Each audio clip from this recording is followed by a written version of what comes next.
Brother, what's that? What's that, brother?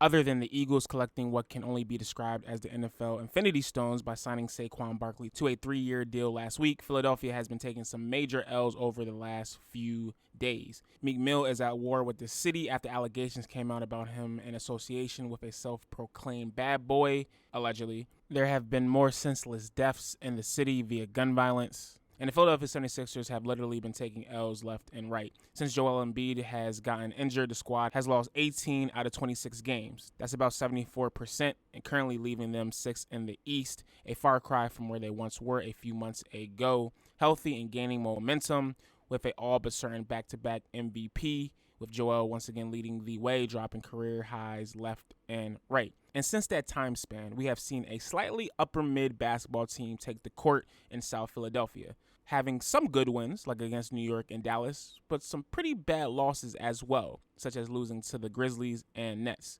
2 words: no consistency. I wanted to ask the question of, is Nick Nurse a really good coach throughout all of this? Because like it or not, when Joel was out last season and the year prior, Glenn Rivers kept that ship afloat. Now, obviously, there are more factors to that, like, for example, mentioning pieces on those teams at that time who could, leverage more wins without Joel Embiid on the floor. But being primed for a playing spot at the moment is ridiculous. Tobias Harris is really drawing here. Like 2 points in an NBA game is crazy off the rip. I'm here defending you and am now getting these types of texts. You're on your own, buddy. I can't say nothing. And Maxey is doing all he can do and playing so hard that he has given himself concussions in the process. So not really good. What is going on here? We have traded away our pieces and have acquired new ones, hoping that we could shake up the vibes, but it's just not working overall. And if you want to be real, this team, the way it's built right now, was worse than the team was pre-All-Star break or pre-trade deadline. One of the newest 76ers pieces is Kai Jones, former first rounder, who hasn't had the best time in the NBA just as of yet. We're just going to blame it on him playing in Charlotte, because who wants to play in Charlotte? Homie is an athletic, skinny lob threat, ferocious big man, but will he really have an impact? Probably not. Will he sell dreams to Sixers fans until Joel Embiid comes back? Probably yes.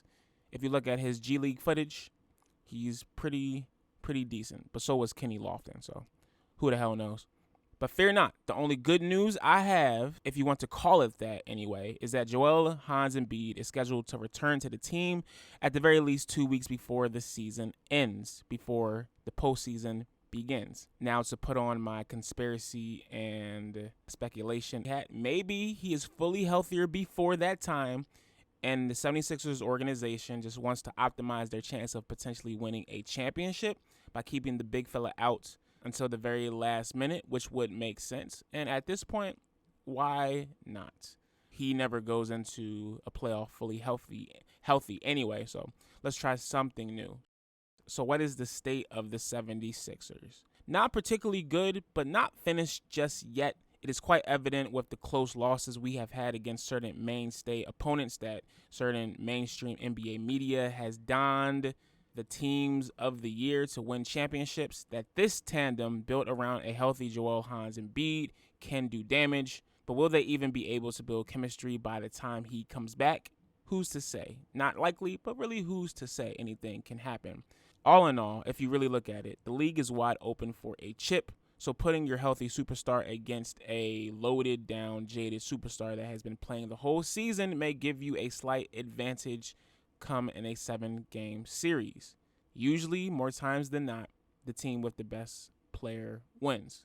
The squad has the 17th hardest schedule in the league remaining, so it is effectively a toss-up of where we will end at the end of the year. We'll see. 8 more weeks, guys.